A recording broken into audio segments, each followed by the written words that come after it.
Hi everyone. Welcome to the second panel. I'm Paul, Senior Research Fellow here at HIPO. And this panel is titled No More Secrets. Crime and corruption thrive on secrecy, and secrecy is a feature of the UK's overseas territories and crown dependencies. Right? And it's worth saying that these small islands aren't all equal. The problem is more acute in some rather than others, but there is a common story or joined up conversations we had about corporate secrecy and shell companies that's allowed corrupt individuals and criminals to hide illicit wealth. Right? Whether they are sanctioned Russian oligarchs funding Putin's illegal war by hiding their wealth in the overseas territories and crown countries, as we heard from the introductory remarks this morning from the Ukrainian MP, or terrorist organisations, serious organised crime, human traffickers banking their proceeds, or kleptocrats in the so-called global south countries stealing public wealth at great costs to their developing nations. Another thing we heard this morning. The point is, this is a problem that really matters. It matters for a lot of different reasons, but it's a problem that matters. And despite that, despite big moments like the Panama Papers, remember those? The problem persists. The UK's overseas territories and crown dependencies remain havens of choice for criminals, kleptocrats, and fraudsters to launder their money, to launder their reputations. It was only last week that Deputy Foreign Secretary Andrew Mitchell cited a figure that 40% of the dirty money in the world goes through the UK and its overseas territories and crown dependencies. That is a shocking figure. So we need better answers to this sort of old question. Keeping everything secret and telling the world to trust you doesn't exactly inspire confidence, right? But there are knotty questions here. Knotty questions about the powers and responsibilities of the UK government, about the democratic legitimacy of the UK government with regard to its overseas territories and the crown dependencies. And because they're difficult questions, they're sometimes put in the too difficult box, right? They need deliberating, not dying, and that's what we're going to try and do here on this panel. So, with me to deliberate over these knottier questions are Dame Margaret Hodge on my left, who is nothing short of a legendary member of Parliament and has championed this agenda in Parliament for a long time with real policy and legislative success. I also have Duncan Hayes, who is the Director of Policy for Transparency International's UK chapter and a former member of Parliament himself. On my right is Peter Geoghegan, award-winning investigative journalist and series writer on various topics, including this, and the former editor-in-chief of Open Democracy. And on the far left is Matthew Lawrence, who is the director of the Commonwealth think tank, and is one of the most interesting and innovative thinkers about power and accountability in the British economy. So I think there should be an excellent discussion. And one more thing is worth flagging, that we did invite members of the overseas territories to join us on this panel. Unfortunately, they weren't able to today. But if they are in the audience, we would love to hear from you in the Q&A section. But I'm going to come to Peter first to sort of set the scene for us. Maybe tell us a little bit about what went wrong with David Cameron's agenda. Thanks, Barry. Yeah, I feel a little bit like I'm the closest you're going to get to a member of the overseas territory. Well, long ago, overseas territory. Well, yes, but it's really interesting. It's interesting listening to Nigel Mills bringing up David Cameron. I find the overseas territories and crown dependencies, it's a conversation that's kind of been all around us for this government for the last, since 2014. We actually really don't talk about all that much. And if you look back in 2013, David Cameron, he was Prime Minister, talked a bit about this. He wrote to all the overseas territories, all those since tax havens. We had the Anti-Corruption Summit in 2016, and actually, while Nigel Mills was talking, I decided to look up what David Cameron had said at the time, and it's going to work. It's working going back. These are a series of groundbreaking commitments that can really transform our ability to tackle corruption. I was kind of thinking, we're now almost 10 years later, 8 years later, and go, okay, was this a series of groundbreaking commitments that tackle corruption? Probably not is the answer. And it's quite interesting, like, well, kind of what happened, you know, the TI, Transparency International, I think, did an analysis in 2021, so 5 years later, looking at, I think about 600 pledges that came out of the UK Anti-Corruption Summit that year in 2016, and only about a fifth had actually been properly implemented in full. So clearly it was something we haven't done a lot. Some things did change, there's been some changes around registered beneficial ownership. For investigative journalists, I think that's been a good thing. There's a lot more that hasn't been done. And it really took the invasion of Ukraine in many respects to kind of put rocket boosters under that as well. So a lot of, you know, there's a lot of questions about why did things not happen. And it's hard not to kind of look a little bit at the B word. Brexit, I think, has definitely changed the bandwidth for dealing with these issues, like in terms of government. You know, John Penrose has not been replaced. We discussed this as the anti-corruption czar. Like, it's hard to see the successors to David Cameron, and let's not turn into a hagiography about David Cameron. But the successors to David Cameron, this is not an issue that they've really dealt with all that much. It's hard to see any of the anti-corruption's kind of just gone further and further down the political agenda in recent years, and that's a big issue, I think, with why things haven't happened. I think there's also kind of a desire not to ask some of the big questions about this. Like, dealing with overseas territories is complicated, it's expensive. I think there was some good points made in the last session. Oliver Bullough made some good points about this. You know, are we going to see a just transition for the overseas territories and crown dependencies? Because a lot of these are small little places that were relics of the British Empire, some of which were so impoverished that even new nations didn't want them to be part of them. In many instances, we actually, you know, people from the UK helped them set up these, you know, elaborate offshore empires. They are, like, in comparison to the global economy, they're tiny economic islands that suck in huge amounts of dirty money. But for the islands themselves, they're actually very important. They are big players. I think in space like the Cayman Islands, these are important industries, and yeah, inverted commas industries. But I think we do have to have that conversation. If we want to do something about this, we do have to ask, well, where did this happen? Where did this come from? And are we willing to support these places and places to actually do something different? And it feels like that's kind of one of the questions I think that has to be at the heart of this. And the other as well is, I think we can get a bit, overdone with, like, trying to solve everything all at once, trying to solve the entire world's corruption problems. But it's also worth recognizing Britain's not the only place that has these issues with overseas territories. You know, I've been doing stories about some US territories recently, places like Puerto Rico and other even more obscure territories. There's a lot of issues around money laundering and corruption in those jurisdictions. Similarly, some of the Dutch protectorates in the Caribbean as well. And it feels like this is a conversation that does actually need a bit more of a global focus, which I don't think it's always had in the past as well. And I guess that's probably where I think it's got to where we are today. And it's fun. I think it's good that we're starting to talk about these things again. Robbie, thank you, Peter. Margaret, I'm going to come to you next and more sort of precisely ask what you think the next government might want to do with this question. Things that we failed to do, I think, is the answer to that. I'm just going to start with, I spent this morning with one of our Labour candidates, Kensington, Joe Powell. I don't know if Joe's here. He's had a moment. And we visited two properties. One, both in his patch.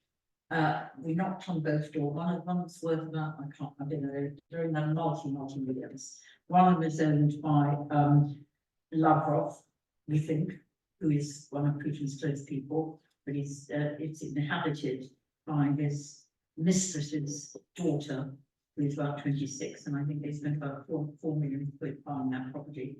The other one belongs to the infamous Aliyev family,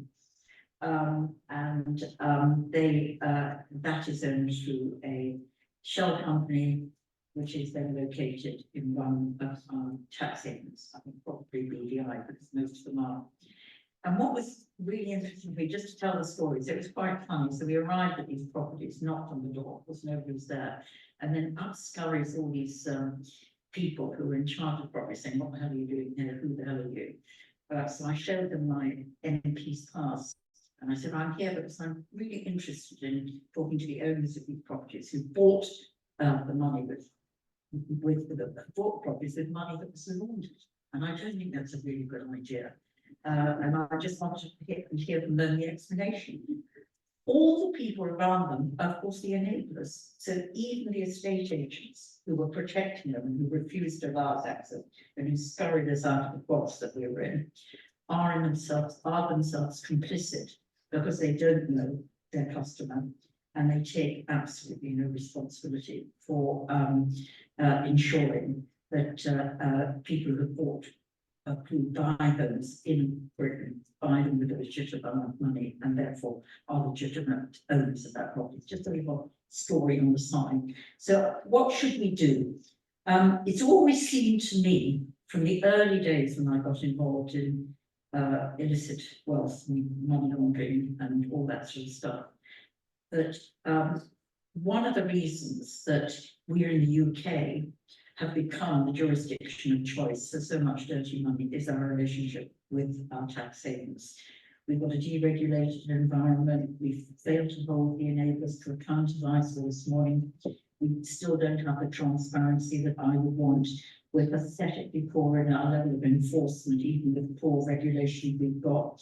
There isn't really political commitment to tackle the problem. There's a total lack of accountability. And all of that is facilitated, that leads to this massive amount of dirty money in the UK economy. And that's much of that is facilitated through our tax savings. And it was quite obvious to me from the Panama Papers onwards that the tax havens were absolutely central because they provided those really secrecy jurisdictions, not just because they have the very low levels of tax, it's because they're secrecy jurisdictions. They provide complete cover for all wrongdoing. It's not just the Panama Papers, where half of the entities were entities that were located just in one of our overseas territories, the BVI. The Paradise Papers that brought up the most extraordinary people, including the current king and his mother, including people like Justin Trudeau, including even people like Bono, who claims to be involved in this the battle against illicit wealth. The FinCEN Papers, again, the UK figured big in those papers was an American leak, but in those FinCEN Papers, BVI was responsible for a lot of the companies on which there was suspicious activity reports. The Pandora Papers, over 2/3 of the companies in that set of leaks were BVI. So they're everywhere. And then when you look at sort of the security of the UK, we know that 68 billion from Transparency International done, that 68 billion in a 10-year period came out of Russia into our overseas territories. And we also know with the recent register of overseas entities that the reason 2/3 of those entities of properties bought in the UK by overseas companies, 2/3 of them, we still don't know the owner, although the purpose of the register was to identify the beneficial owners of property. And most of those 2/3 are because they're held in trusts. And most of those trusts are held not just in the overseas territories, but also in the Crown dependencies. In fact, Crown dependencies play a bigger role. So all that is going on. And then in 2018, a cross-party committee, Andrew Mitchell, my sort of partner in crime, we often call him, and I managed to get through a consensus that we should open to public account the register, the ownership of properties in our overseas territories. We didn't cover Crown dependencies at the time, simply it was tactical because we thought we wouldn't get a majority of Conservatives supporting us. It really matters. It's an essential building block. It is that sunlight is the best disinfectant, and we know from our own register that when we opened it up, in 1 year, access to that register increased from 6 million a year to 2 billion a year. It was a massive increase. And then whether it's civic society, journalists, or whoever, or other commercial companies, whoever interrogates the register, that helps you follow the money and it helps you investigate it. So 2018, we passed this legislation. 6 years later, nothing has happened. And the only one of the overseas territories to have introduced a real public register of beneficial ownership is Gibraltar. And furthermore, even those overseas territories that are talking about it are talking about having registers where they only allow access to those with a legitimate interest, which I just will not be good enough, because we again know from our experience in the UK, where there is a legitimate interest access facility for the register of overseas entities, that is not working and access is not being provided either to civil society or to the press or anybody else. And the other thing just to say is, we had a meeting not so long ago with Crown Dependencies, who I have to say is, I don't know if anybody's heard from them, but the arrogance and complacency which they demonstrated at that meeting, and their refusal to accept that they played any role whatsoever in the dirty money trade, was just appalling to witness. And their failure again, that they promised Andrew Mitchell and I that they would introduce public registers of beneficial ownership without legislation, and have failed to do so. And the reason they say they're doing that is because of the European judgment on beneficial ownership registers that came in a year or two ago. So what should we do? I think the next government must implement British law. We passed this law in 2018 and it needs to be implemented. There is power, the government has got the power and the authority to implement law in our overseas territories. Obviously, it's always better to do a consensus, but I think 6 years later, consensus isn't there, and BVI and Bermuda have still got to come up with even the first level plans for it. So I'll just quote what the government white paper says. It says, this was the government white paper on the relationship between overseas territories and Crown and ourselves. It says, as a matter of constitutional law, the UK has unlimited powers to legislate for the territories. We had intervened and legislated before on very different issues, whether it's been the death penalty or whether it's been recognition of homosexuality. And we've actually interfered, if you think about it, with Turks and Caicos, where we took over that jurisdiction, and more recently in BVI. So we have got the powers. It's not having the powers is not true. So I have to say as well, Andrew and I got a very good legal opinion which suggested that we could actually exert similar powers on similar grounds in the Crown dependencies. And if I were part of the next government, I would tell them that's what we're going to do, and if they don't act voluntarily, I would then do it.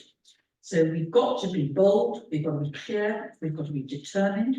We have to use the order in council to make them do it, not just pretend we're going to do it. And this has absolutely cross-party support.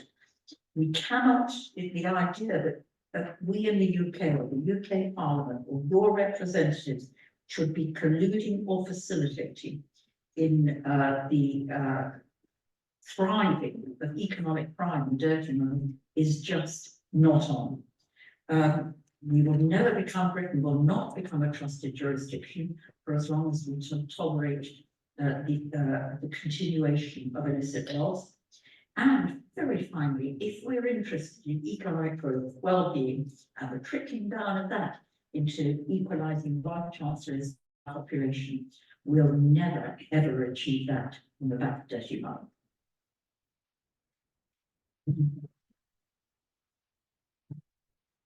Thank you, Margaret. That was clear, sharp, and hard hitting. Duncan, I'm going to come to you next, and maybe if you were sort of happy to pick up that specific point about the UK government having the power to implement laws in the overseas territories, and sometimes that comes with a whiff of neo-colonialism. I wonder if you want to integrate that into your remarks. Yes, happily, and thank you, Parth, for IPR hosting this conference today.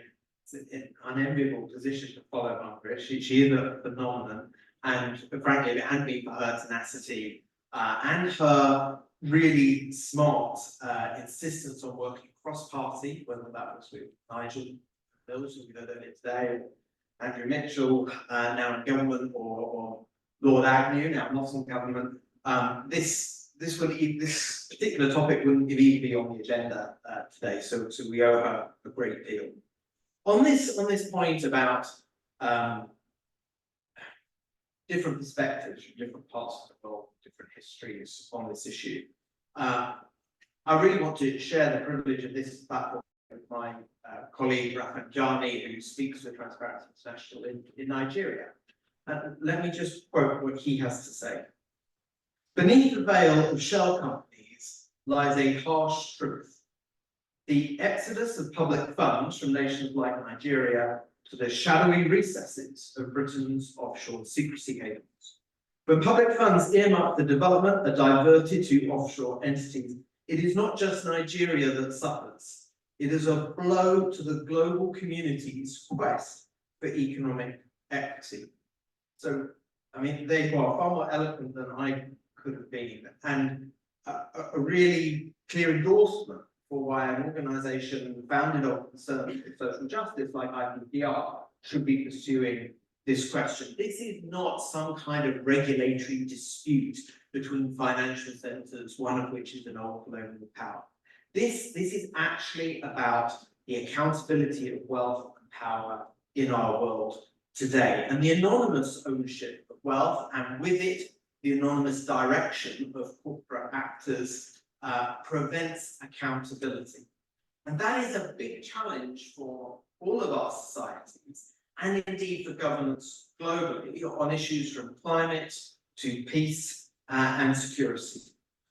So that's why we're having this conversation, and that's why it's important that whilst understandably every actor in this conversation has their own interests, their own responsibilities, we have to understand the consequence of the status quo of people all around the world. My colleague Ben Cowdock is here today, who's done a lot of Transparency International's research in this area, including a definitive study outlining the impact of shell companies in Britain's overseas territories in terms of their contribution to financial crime and scamming.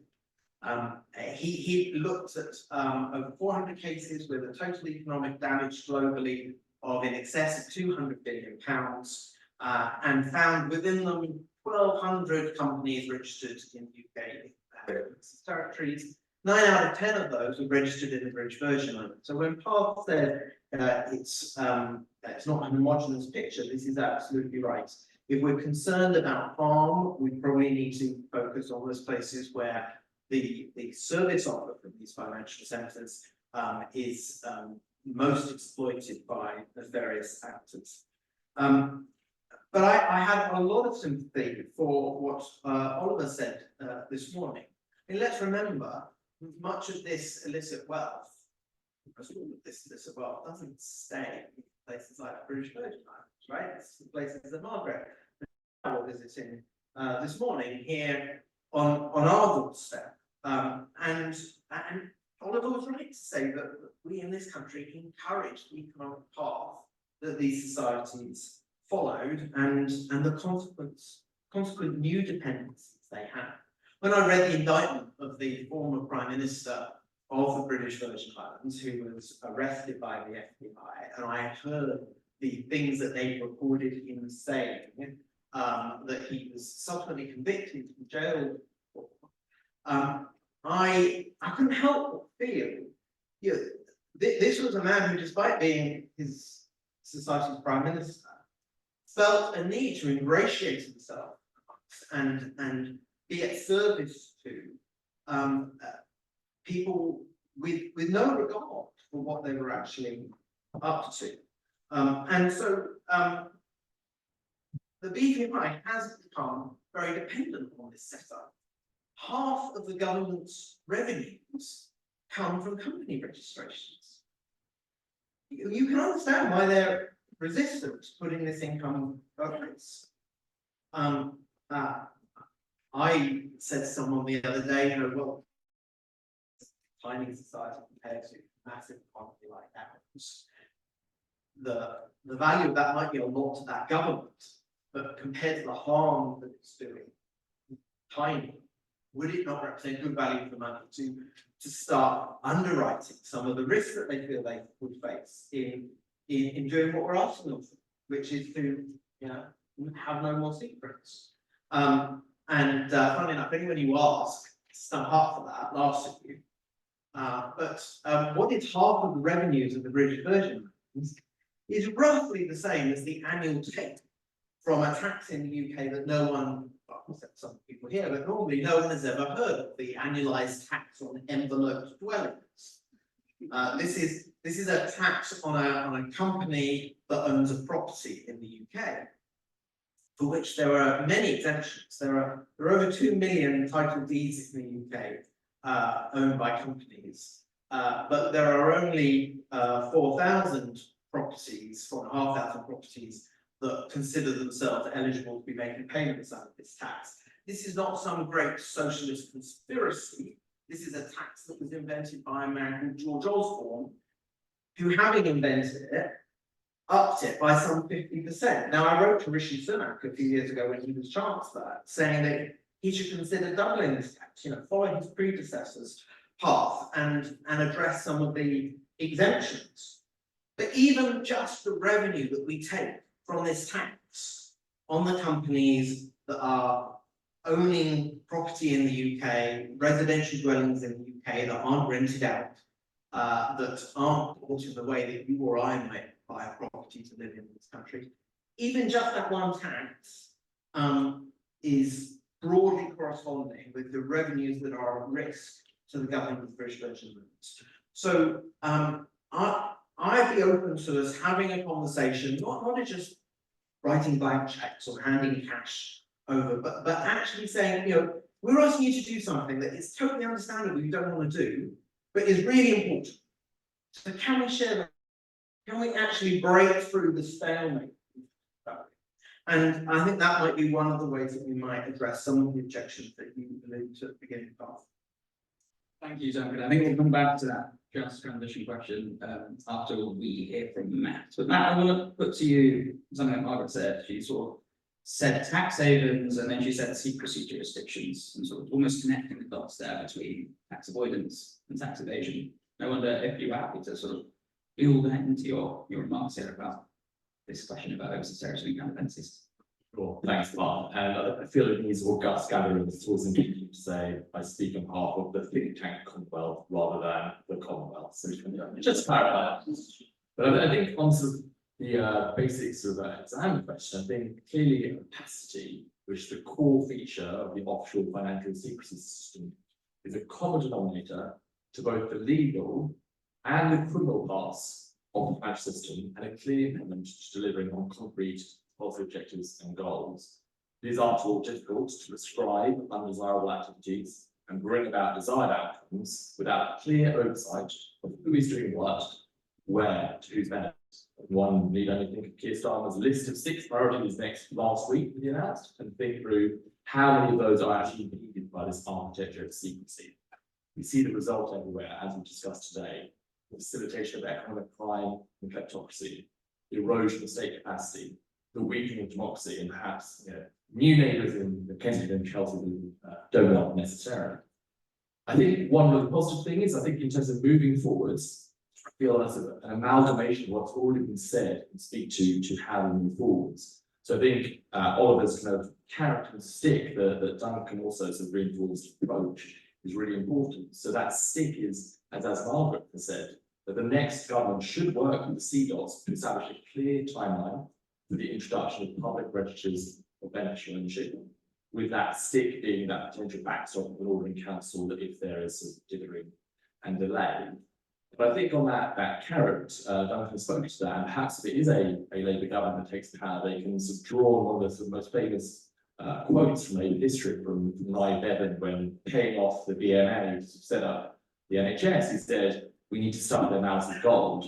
And now that isn't quite the same approach and tone I'd take, but there may be some attempts there. We do think big strategic progress is only reasonable to be attentive to past harms, to sort of deep interconnected histories, and to stump up and to think through that, what that means.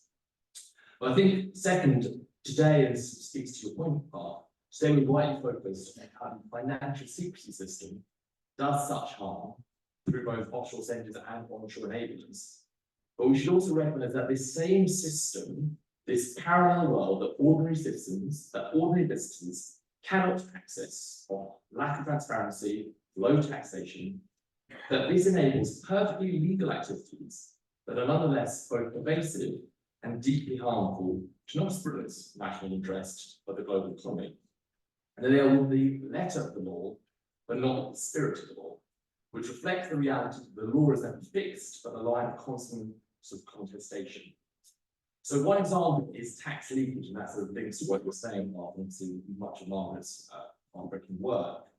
So a recent report out last week showed that the global corporate tax revenue loss due to profit shifting to tax havens has surged from a couple of percentage points a few decades ago to around 10% of all global corporate tax revenue. And there's now an estimated $1 trillion of profits shifted to tax havens in 2022 alone. And as the IMF makes clear, there's a critical second order effect here, which is that offshore centres with their low tax jurisdictions then encourage countries like Ireland and the Netherlands to kind of have a race to the bottom. Now, of course, some of that offshore, if not all of the sea dots, but Britain and its territories and crown dependencies do play a facilitatory role in that, as people like Tax Justice UK have showed. And in the UK, analysis are coming by the Commonwealth of two sectors which are overwhelmingly sort of based in the UK, so their staff, their assets, so on and so forth, and which operate through the receipt of significant public funds, so added social repair chains and rolling stock companies. They routinely use profit-shifting techniques like intra-company group lending from sort of C-based entities to UK-based subsidiaries with the explicit purpose of reducing their tax bill, often through highly complex private pay structures. Again, perfectly legal and we enable it, but it is a clear harm to the UK. And this is because we enable this fiction of extraterritorial profits or assets by individuals or shell companies to continue to domicile their assets in geographies where they're not active or present, and have no intention to be. I really don't think we can see a train rolling through sort of the BVI anytime soon that is currently notionally operating through Roscoe's in the UK. It's of course not just called profit shifting. HMRC under FOI last year noted that there's £850 billion worth of financial wealth overseas from UK residents, of which almost 600 billion was based in tax havens. Again, not all in CDOTs, again, not all illegal, can be much more not at all, but it shows the potential tax leakage. And so I think what I really want to do is connect this up, which is that this wider financial secrecy system, of which sort of offshore centres are part of it, embody what the historian Christopher Bowden called crack-up capitalism. This is the history of the last 40 years in which the global architecture of economic governance, not least sort of taxation, has been punctured, been perforated, has been carved up by both onshore or offshore centres, operating in ways that enable patterns of behaviour, both legal and illegal, that flourish in ways that erode democracies, undermine national sovereignty, and weaken our economies. And so I think in a way, while of course, sort of actual corruption and illegality is a problem, we should be about thinking through as an agenda, as Margaret has done, which sort of takes together a comprehensive effort to really be able to relate together sort of a cracked up global financial architecture, and then think through how it can be done. And one final thing I said, because Commonwealth, much of our work is not in this space in a way, and I think the first session today, I thought this is very hard, it's very difficult, but what I would really say from being able to sort of be sort of suggest in this space is, first of all, the strategic leadership from people like Charles, political leadership from people like Margaret, and then fantastic journalists, activists, sort of organisations, really does show there's momentum here, and I think there's a lot of progress to be made in this. Thank you, Matt. Thank you, Matt. Thanks for sort of forcing us to not think about this discussion with one eye closed, think only about secrecy innovation aspects without thinking about the tax dodging and avoidance aspects. I'm going to come back to something that I think has come up a few times. I came up in the first panel, you spoke at length about this, and it feels like an important question if we're going to go from sort of the what question to the how question, which is the just transition. And what I think framing it in that way almost means you're approaching the conversation with overseas territories and crown dependencies in a way that's different to how it was previously or has been previously approached. So Margaret, I'm gonna come to you first, maybe sort of see how you would approach it if you were in negotiations, the overseas territory dependencies. I saw it, it's something I don't entirely agree with Duncan over. I'll tell you, I've never been to BVI, never had an invitation, although I gather they have banners in which they say hang Mitchell and hang Hodge. Displayed all over the place. What I did see was the BVI when the hurricanes happened. I don't know how many remembers that, because that was just at the time when we were working together, working to try and get our amendments forcing public register of beneficial ownership on those territories. And what struck me from those television pictures is all this massive wealth that is going into the BVI. None of it is trickling down to the really desperate members who are living in shacks in areas of the islands. So this idea that the wealth coming from Europe, America, wherever, actually has a positive impact on the populations of that particular place, I think is for the birds. And it's for that reason, if you would put a bribe their way, who would it go to, is the question I would ask. But having said that, and I'm not sure it would go to the people those of us who are interested in equality would want to see it go to. However, and we said this at the time, there's absolutely nothing to stop the UK supporting all the economists. This is mainly BVI is the worst offender. Sometimes I feel sorry for the other OTs that get sort of swept up in this issue. BVI and Bermuda are the worst offenders. Of course we can support them. Of course we can support them in restructuring their economy. We've all been through restructuring, we can look at the hospitalisation of the UK. So, or we have a better experience about restructuring the economy, and they will too. So I would give them support in restructuring, but I would not give them the bumps that you talked about, because I don't think it would get into the right things for heads. And can I just say something else? I wouldn't give them time. They have had since 2018. They've had since 2018, it's 6 years. And every year, the amount of dirty money floating around, particularly facilitated by the UK, grows and grows and grows. I'm just reminded that that's really positive. 350 billion is the most conservative estimate, but that is twice our entire budget. It's 3 times our education budget. It's 15% GDP. It is a massive amount of money. So I would say, you know, maybe I'd say we will go to the Organ Council. You only have to implement it if they then don't do it. And then the other really, really important thing is that they genuinely register. Otherwise, they don't think that's the purpose. Duncan, do you wanna, are you convinced? Well, I think Margaret and I agree more than appears, but otherwise it'd be a very boring conference for everyone. I think if we want to ask them to do something they don't want to do, and we want to make them do something they don't want to do, we ought to share in some of the risks that they are scared. And if that risk is a reduction in state revenues and public services, the sort of work that Margaret's describing are the sort of things that we would be in a position to support if they lost that revenue. If they lost that revenue, then, as I say, I don't think there's a great deal of difference between us.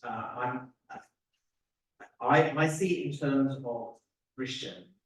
If it turns out, as indeed happened in the UK, when we moved to a public register membership, that there was no reduction in the registration of companies, and therefore that there was no reduction in the funds going into the government and the BVI through company registrations, then that risk won't have materialised, right? And there will be no money to pay.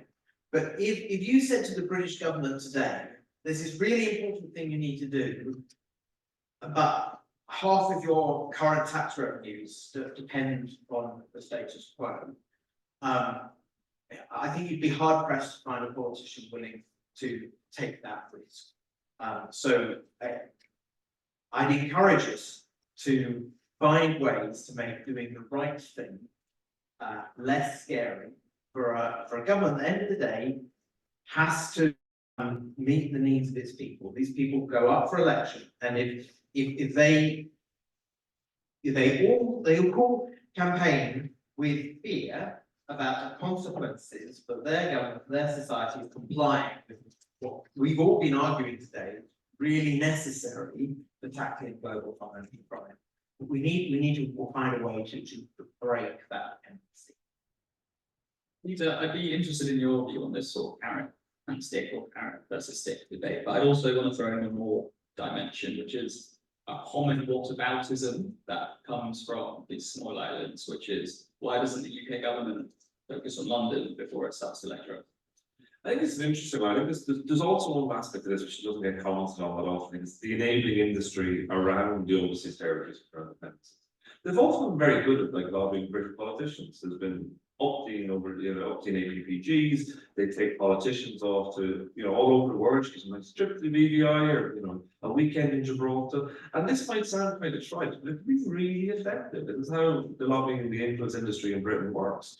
We have a lobbying register that tells you very little, so it's very hard to find out who's lobbying on behalf of these overseas territories, but you can be damn sure that they have recruited lobbying firms in London, from almost certainly multiple lobbying firms in London.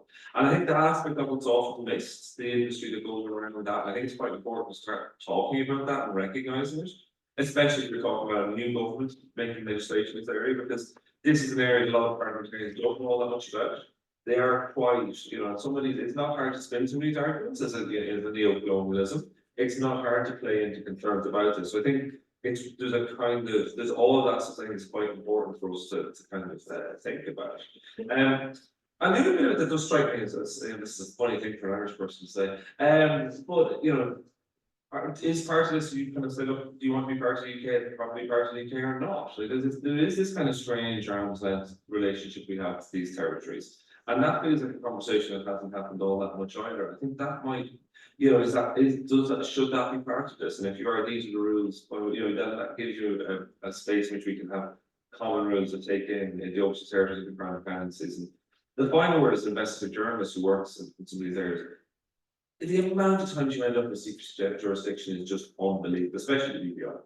The BVI in particular, the BVI is definitely, it is just unbelievable, and it's so hard to get any information out, and actually it costs as well. It costs to access BVI registers, so you're kind of going, do I take a punt on this? So I spend $900 on this. So in an environment of straight news time, even the little bits of information that they give out do come at a cost, and I think that's something that there's a lot of stories that are going untold because of the secrecy that inherent within the site. Thanks, Peter. And I think the way you framed it, the interlocking nature of the political aspect, political corruption and economic corruption, is something we're trying to think much harder about. You laid out an almost more ambitious sort of policy agenda here. I wonder if you just want to sort of come back on the sort of interlocking nature of that political and economic aspects, and sort of moving from the what question to the how question. Yeah, I think starting work with some specific acts that make progress. So I think the registers start with overseas territories. I think some of the profit shifting is a systemic issue. It's a systemic issue that is clearly over and beyond just seagulls. But there are certain things that we can begin to think about. So how can we move from a political economy of financial extraction to one based on investment and where people pay a fair share? So it might well be to take those two sectors we've been looking into. If you are a major recipient of public money or procurement, you have to be registered for tax purposes in the UK. And so some of these intra-company lending, which are clear ways to reduce your tax liability, absolutely legally, but ultimately the law is something we do have capacity to sort of change. And so I think thinking about, don't just zero in on sort of overseas territories, which absolutely are an issue, but I think trying to think about this as a global architecture in which the UK plays a key nodal role, in which and I think sort of to go to the earlier questions, I think the Caribbean and many overseas territories are right at the heart of some of these tensions of combined and very uneven development. And so therefore, these, I think they have to put some of these to politics in a sort of longer trajectory, but then also just being very attentive to sort of doing things that work. It feels like there's a real opportunity to make progress in the next few years. Thanks, Margaret. I know you want to come back in quickly. I mean, I think it's really important we keep trying to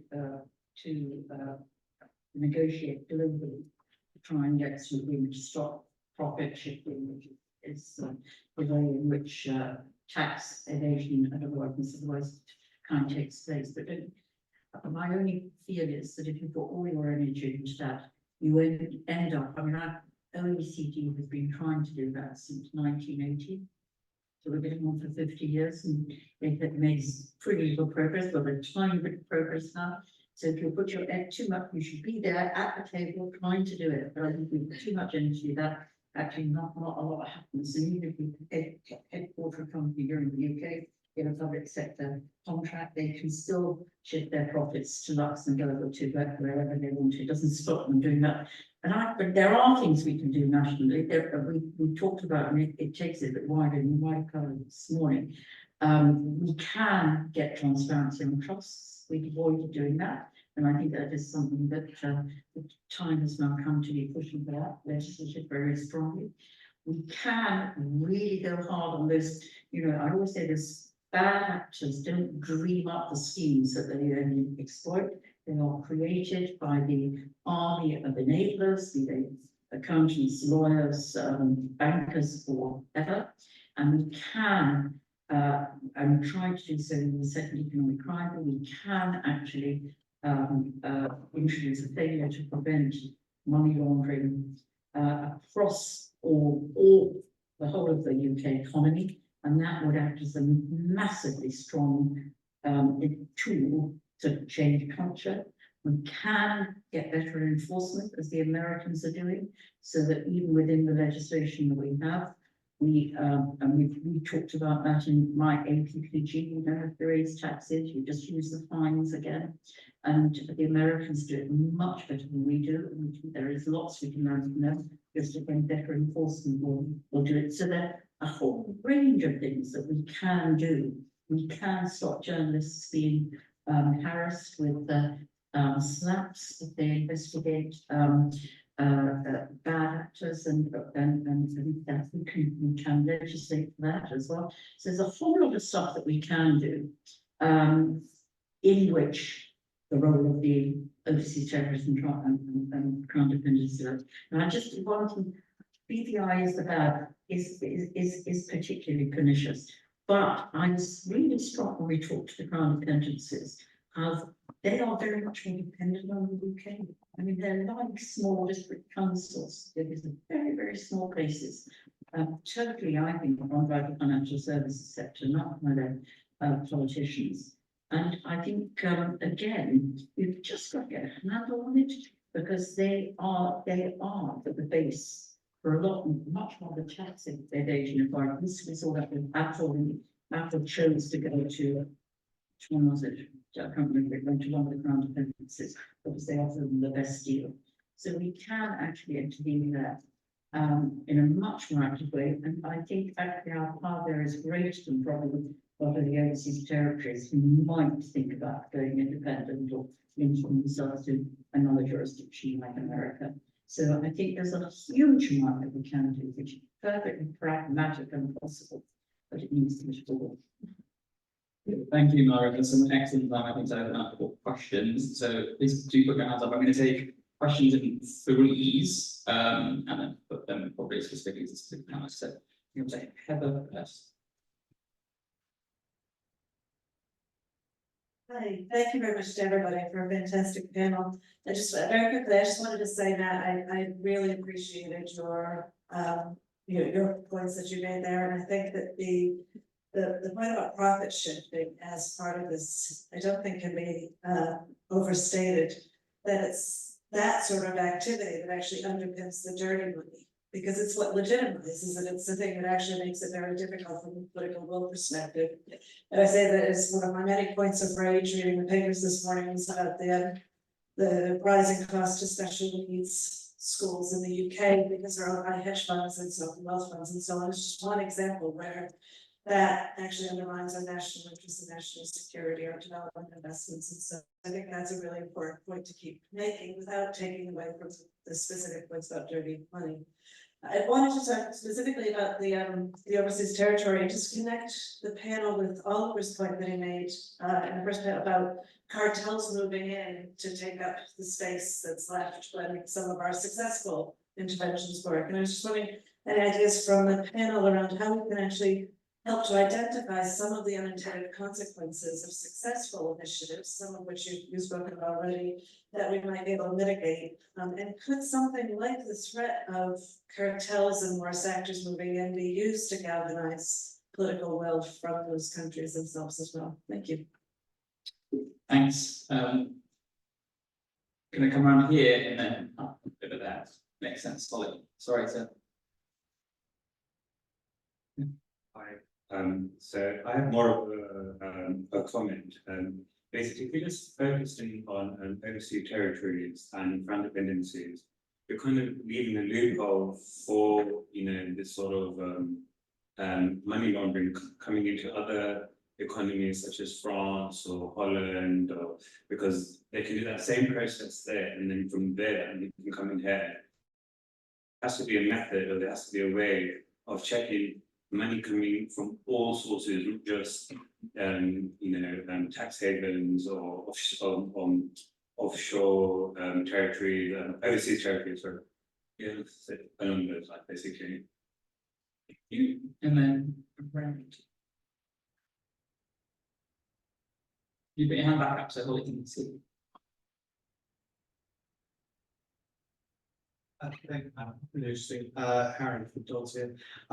We've heard a lot from Dave Hodge and others, including the MPs on previous panel about enablers, and particularly things like law firms and accountants. It's striking as a somewhat of an accountability gap where we often focus on people who, through no fault, or accidentally work with dodgy characters. Is there not a need actually to kind of separate this out a little bit and think a bit more about some which deliberately, and as part of their business model?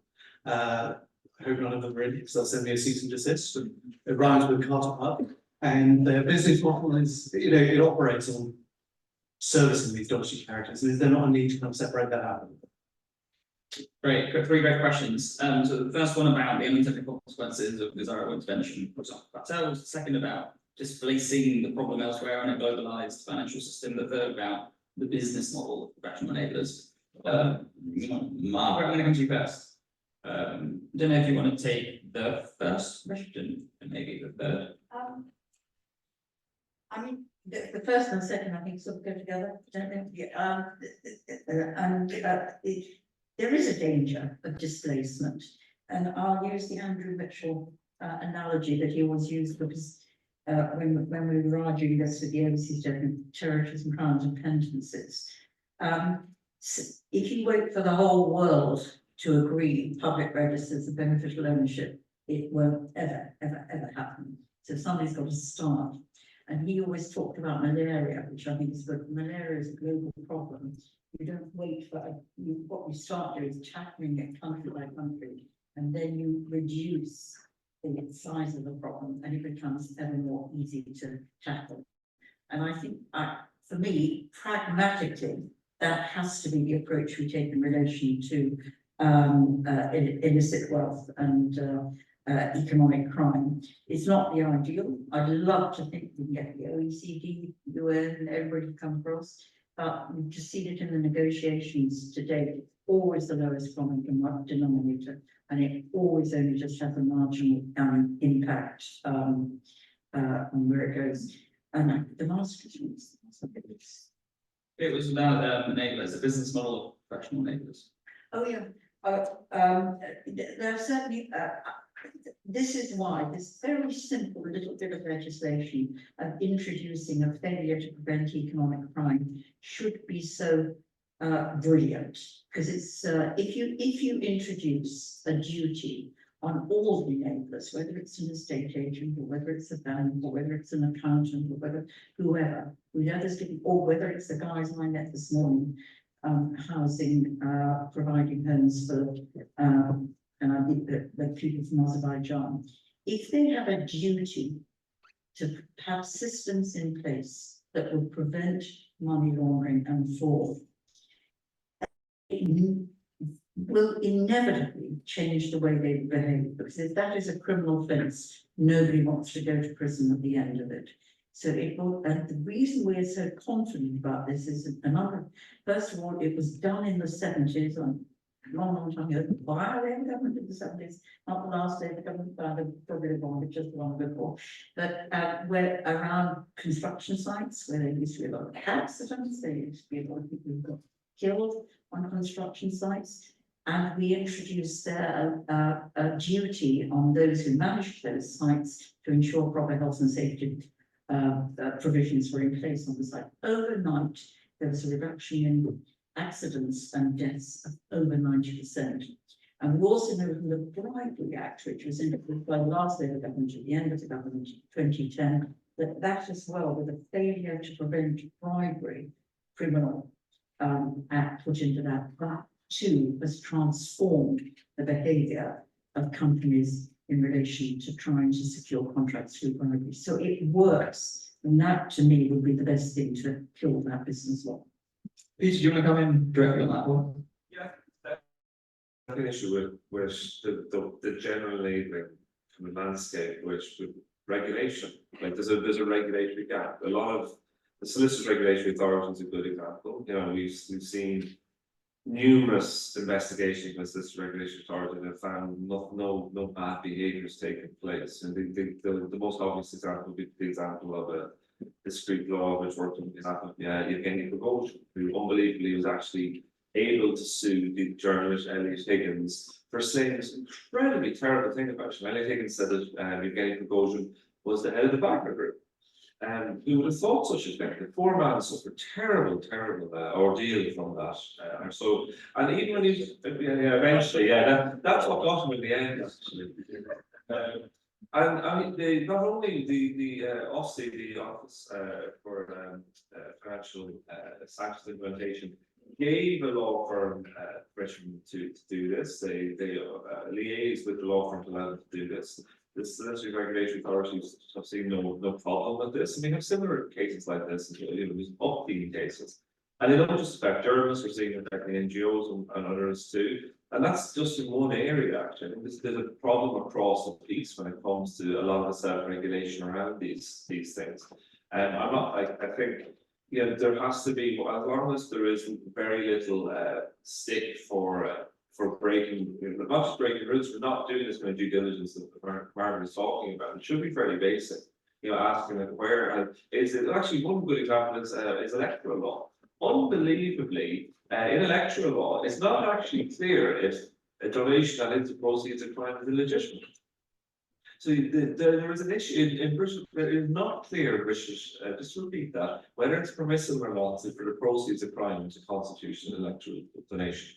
If that donation comes from overseas, then it is impermissible. But you can always just set up a UK shell company and give your proceeds of crime through a UK shell company, and that is permissible. So we have an incredibly, like, this regulatory environment is just so seated beyond loopholes. There are huge gaps that anyone can walk through. And as long as there is so little prospect of anything happening on 2 years as a product of that, no wonder companies seem to be willing to, and you will get way above the market rate for work in that area. We know this. Solicitors who are representing firms, the kind of slap letters I and others might professionally deal with, they are paid a humongous amount of money to do that, way more than they will be to the equivalent work. So there's an above market rate premium for this. And unfortunately, when you've regulatory bodies who are so reluctant to issue sanctions of any kind, even just verbal sanctions, or even just like slap and wrist sanctions, and unfortunately, this will continue. This enabling industry will continue to grow because there's huge amounts of money to it. Thanks, Duncan. Yes, so very quickly, I thought Oliver had a really good answer on geographic displacement in the previous session. However, in terms of unintended consequences, Heather, I recognise what Oliver observed. I'm not sure I'm persuaded of the cause and effect. The idea that the cartels get the help of local enablers who are looking for work because there's less company registration.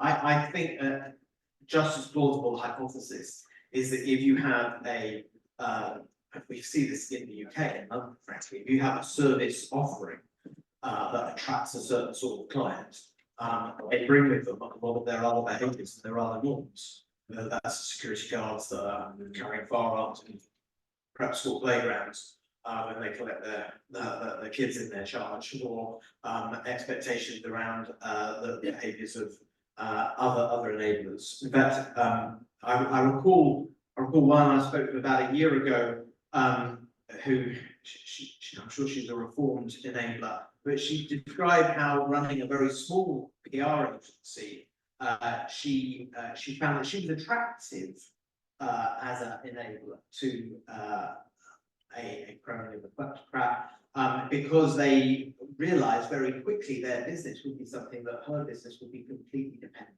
on. And it would be very difficult for someone in her shoes to start turning their business away. So I think there could be other factors behind the lamentable exposure to drugs cartels in places like the BVI. On other places, can I briefly talk about Europe? Because we had huge momentum on this work up until about 2 years ago, when the European Court of Justice delivered a ruling which knocked out essentially the public registers of company beneficial ownership that we brought in under the Fifth Anti-Money Laundering Directive across Europe, which had given us registers, including in places like Gibraltar. So in Europe, they have already agreed and set a timetable for implementing a sixth money laundering directive, which is intended to address these issues. It isn't as good. I agree with Margaret. Legitimate interest is not good enough, but I do see it as a valuable stepping stone to where we need to go in order to build confidence in the system that may last. And I think for some of the reasons that Peter outlined earlier, including for journalists, it will prove to be very useful to get that implemented. The Crown dependencies had stated that they would align with the regulations as they apply within the European Union. And many of the commitments that the Foreign Office has brought from British overseas territories are clearly concerned about moving not ahead of that regulated crowd. So whilst this is not sufficient, and indeed our own experience of legitimate interests as administered by Manchester Revenue and Customs in regards to trust has been really unsatisfactory.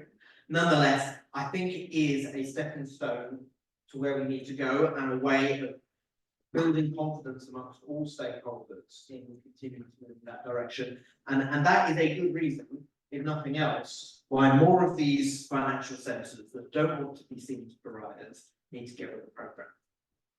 Thanks, I've been very, very, very clear. Matt? Great, so pick up on cartels and to put them in historical context, and they're clearly a problem. I don't know if you saw the long read in the FT today, which is all about Mexican cartels arriving. It's quite a sort of terrifying deep read. But if you sort of look at the history of the cartels, you can then sort of see how politically you can frame many of these questions, not as kind of esoteric and outside of mainstream debates about national security, economic security, sort of exploring robust sort of middle class across the global north, etc. But essentially, the history of the cartels is the Volcker shock in the late 1970s and early 80s, which is in the US, big interest rate hike, sucked in loads of money from the global south, triggering a global debt crisis, not least in Mexico. In response, there was austerity at scale and a massive collapse of Mexican state capacity, including sort of police and protection. Into that void surged cartels and a highly, highly unequal Mexico. From that then flowed, and you can repeat the same story across many of the countries in the global south whose sort of illicit flows now go to offshore centres. That same experience in Mexico, high inequality, low state capacity, mass of organised criminal gangs, that then today then filters into places like the BVI, which is exactly why we need to think about some of these offshore centres as part of this sort of global political economy question. It's just deeply integrated with the question of global political economy. And then when you think about solutions, it's then sort of tapping into how these are national security questions, geopolitical questions, and over and above kind of, sort of a narrow section. But I think cartels is a slightly different question, but I think by sort of zeroing in on the sort of political economy of the cartels, you can actually tell quite a lot about some of these deep histories of offshore centres, their relationship to sort of central banking, and a whole variety of things, which I think can open up quite interesting political history. Thanks, yeah, and I think, well, what we're talking about here is essentially changing the political economies of these small islands, and it's really worth thinking about not just what it should be, but what it should be. We can take one more round of questions, so we did start late, but also because the next speaker is running a few minutes late. So we've got a chance, so put your hands up quite high. Are there any women who want to ask any questions? Excellent. We come here, Holly, and then difficultly the mic to the centre of this audience. International Women's Project. I'd love to know if you're seeing a difference in the flow of illicit wealth globally, countries or regions. What are the hotspots at the moment? Great, thanks for that question. Olga had a question next door, so I think given he's been mentioned, then we just want to span. Maybe that one's gone. I was actually wondering if the OTs was going to speak. I did send a text message to the Prime Minister, but he hasn't got back to me. So I thought I might just pass on what he said to me last time I spoke to him, because I haven't been to the BVI. I just think it's quite important to reflect the view that for him this isn't neo-colonialism, it's colonialism. I understand that there were good sound political reasons why the House of Commons legislated for the OTs and not the CDs. As far as they're concerned, it's because the CDs have a white population and the OTs don't have. These are not small issues from their perspective. And I do think that if you're going to work with these places, it's important to at least recognise the concerns that they have. Before the BVI was an offshore centre, it was a slave colony. And then when the slaves were emancipated, we abandoned it for 150 years because it wasn't worth it. We only rediscovered it when we could make money from it as an offshore centre. They all know this. So if we force them to abandon it again, that doesn't happen in a vacuum. And I do think it's important to recognise that politics on the islands, these places are democracies, they're full. And unless we are going to allow them to be independent or force them to do that, it is important to work with them. Otherwise, the issue with the cartels, though I take your point that there are many reasons why the cartels will work through these islands, just like they will work through the Bahamas, St. Kitts and Nevis, and other jurisdictions in that neighbourhood. And at the moment, most of these islands are relatively stable, particularly with Caymans and Bermuda, but that isn't necessarily always going to be the case. And before we break them, it's probably worth thinking about what would happen if we had to fix them. Thank you. I think that's a really important point. Can I just check if there are any attendees who are representing the overseas territories, would they like to come back directly onto Oliver's point there? I'm going to take that as a no. Wait, there was a question right in the middle here.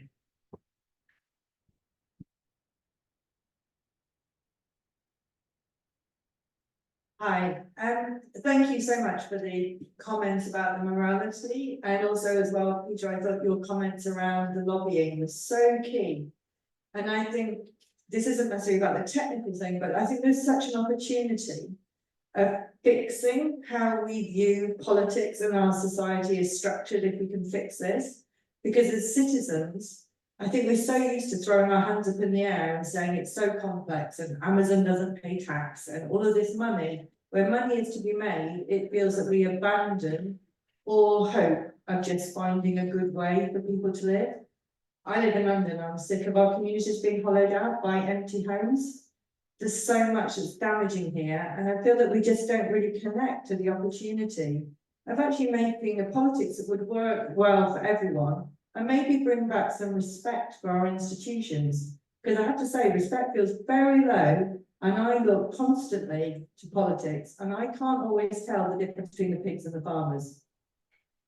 So, Okay, I found it a little aggressive, I didn't mean it. three very different questions there. One about hotbeds, the other one about really recognising the difference between ODs and CDs and the direct colonial questions that kind of being talked about today, but slightly on the edges. And then that last excellent question about the moral dimension of this, how the economics filtered into civic relations and why that matters. Can I might come to you first? You can take any of those three. So on hotspots, I visited our colleagues who are working in impossible conditions now, some a year or so ago in Georgia, and that they could see with their own eyes the effect of new capital flight out of Russia, ways of avoiding sanctions. There was already a lot of Russian ownership in their coastal city Batumi, and so clearly recent geopolitical events have caused a shift in these illicit financial flow focuses. I think someone mentioned Turkey earlier today, similarly relevant. I think we've started a conversation today, but we haven't really landed on quite how to frame where it goes. But whether it's risk sharing, as I've put it, or and moral obligations, as Oliver's put it, or very practical needs for the ordinary people of the islands, as Margaret described it. Yeah, I think there is an opportunity in the future for us to start to engage with some, very legitimate questions about the future that we're asking for. And just finally, I started with quotes from my colleagues in Nigeria who suffer the consequences of these global illicit financial flows in their own society. And I thought it was really, really helpful to have your contribution describe the consequences in our own communities of how this distorts our own economy. And you're absolutely right. There is money spent on lobbying to preserve a status quo which serves certain groups and certain interests. And we need our own democracy to clean up its act if we're going to have people agreeing with the sort of things that Margaret calls for rather than blocking them.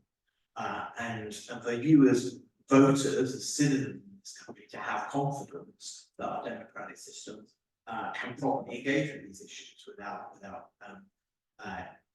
interests getting in the way of objective policy making. And I felt this conversation would have been incomplete without contribution, so thank you. Peter, can I come to you and sort of put directly Oliver's question about former slavery? Yeah, I think it's the UK state in general, Westminster is very bad at, like, if you think about just how bad it is at understanding diversity of Britain, it's really bad at talking to places, frankly, outside of London. My friends in Lerwick go crazy every time they hear me talk about the Shetlands. So imagine what it's like, thousands of miles. I've never been to BVI, but like there's a kind of, it's not hard to imagine the Del Monte man from Del Monte diplomacy that goes on, where someone comes in from London and does that thing, and with no kind of awareness of the local politics of all of these different places, which will be by their nature heterogeneous. There'll be lots. I've no doubt every policy has its own political setup, and I think there is definitely a danger. I think it's kind of an undercurrent in Oliver's point there of kind of treating these as objects that are out there that we can do stuff to, and this works for us politically here, so they'll have to wear it. And I think like the one thing, the fact that we have nobody in the room for these places speaks on one level to like the nature of not wanting to have this conversation at all, but also speaks about the reality. You can't, like, even outside of the people who vested interest in it, now there's a political elite, there's clearly, I've no doubt in many of these jurisdictions, close to financial services elite, etc.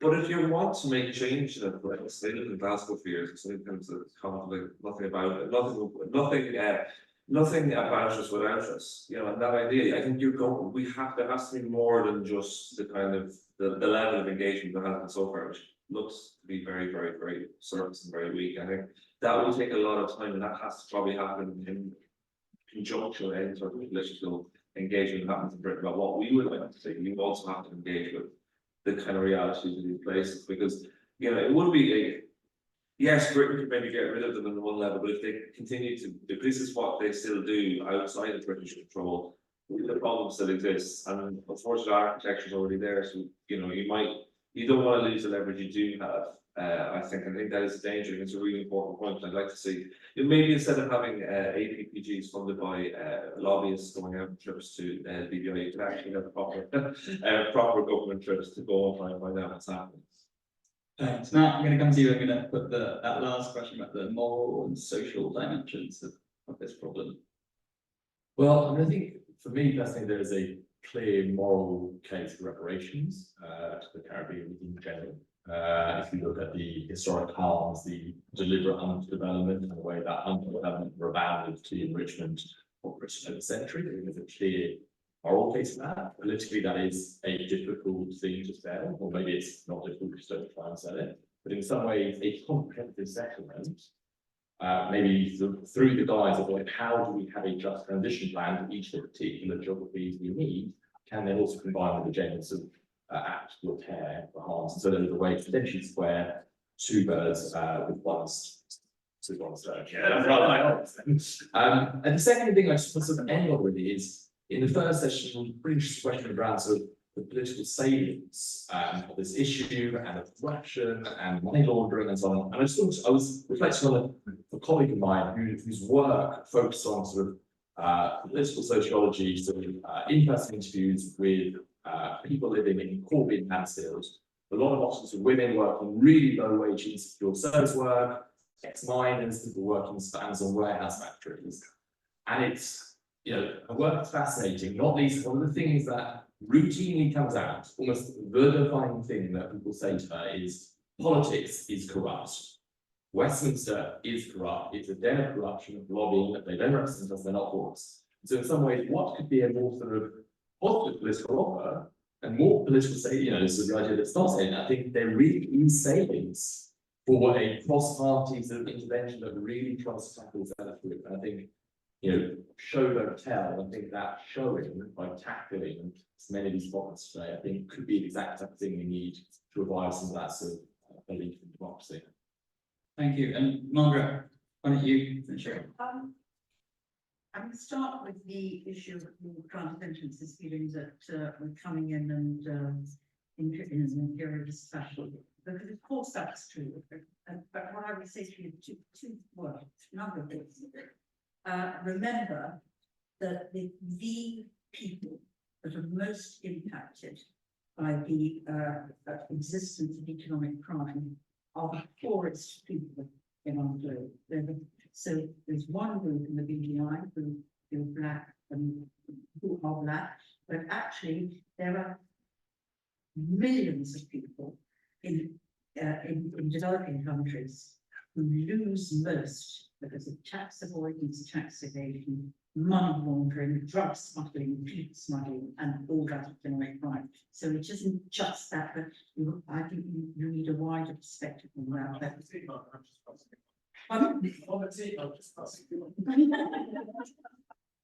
And the other thing I would say to you is, when we took our decision to just go for overseas territories, it was a tactical decision, and I think we didn't think through the implications of that and how it could be seen. Were I to do it again at this time, I would include the crime dependencies there, so that it is seen as something that isn't in that sense. And on this issue about, of course, we've got to support these jurisdictions in moving towards a different sort of economy.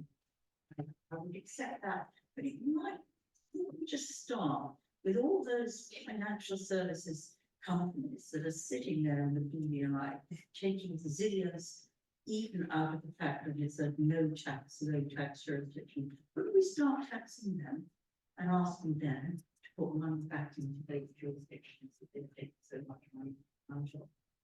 So there's some, you know, we can provide training, opportunity and all that, but there's a lot of money there. They're the ones, they don't need the money in the BVI, they export the money out of the BVI back into Europe and America and elsewhere. So I think there are ways in which we can support those jurisdictions out. Don't think it stops at their jurisdictions. What happens there impacts on the poorest nations of the world. And on cleaning up politics, I mean, I used to, sorry, this is a bit of a long answer. I used to, after I stopped being chair of Public Accounts Committee, be asked to do talks about how we had accountability in the UK and how great our systems were. And when I did that in 2015, I didn't feel uncomfortable about it. When I got to about 2018, I started thinking, what a right have I got to be talking about probity in the spending of public money, when all around me here in the UK, there is unfair access for money, there's appointments for money, there are contracts for money, there are honours for money, and on and on and on. So I have absolutely no doubt that one of the first actions that if Labour gets, if it is lucky enough to be elected, one of the things they must do is clean up politics. But I think on this, politics is actually the way in which it is an incredibly powerful way in which we can change the world and make the world a better place. Getting it right is hugely important. The things that we must do, it's something I talk about all the time in relation to everything. We must have much greater transparency, whether it's lobbying, who do we know who lobbies do, that's hugely important. We need much tougher regulation so that people know that if they act in their capacity as a political representative, they are properly regulated. That has to be really, really toughly enforced. And then we need proper accountability through Parliament and the media to the people. And I think if we just take actions on this, what we can clean it up. It wasn't how we used to be, but you know, it's always going to be. I remember this very funny story. Corruption's a funny old thing. I'm writing a book at the moment, and I'm at the moment stuck in the 1970s in local government. And in those days, we had very professional democracy committees decided what was going to happen. And I was in Islington in those days. And there was this wonderful Royal Agricultural Board, which was an old board, which had tasks in there, loads to do, which had lots and lots of things happening in it. I was chair of housing. I wanted to pull it down so that we could create more council housing. We have desperate housing need. My very close friend wanted to conserve it and keep it for future generations. It is the most wonderful building with an amazing large arm in it. And in the end, the thing that persuaded me that I had to vote for him and keep it going was when his wife said to me, "You don't vote for this, Margaret. My children will never play with your children again." Thank you very much. I feel like we're just getting to the really interesting aspects of this debate, but I am going to have to round it up. If you join me in closing our panel, the next